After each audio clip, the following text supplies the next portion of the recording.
Today, I'm going to show you how to make Yellowtail Snapper Francese. Let's get started. For this recipe, you're going to need a nice piece of Yellowtail Snapper. You can use any nice white mild fish, fresh lemon, dry white wine, some capers, a little bit of butter, some flour for dusting, egg wash, and some extra virgin olive oil. In a heated saute pan, you want to coat the bottom with some extra virgin olive oil. Take your snapper, dredge it in the flour,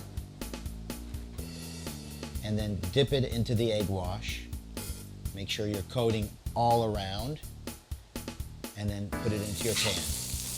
After about a minute and the fish is browned on one side, you want to turn it over, drain the excess, then deglaze the fish and the pan with some white wine. Add your fresh lemon juice, some capers, and a little bit of butter. We're going to place it in an oven at 375 for about 15 minutes. So it's been about 15 minutes and we're ready to finish the dish.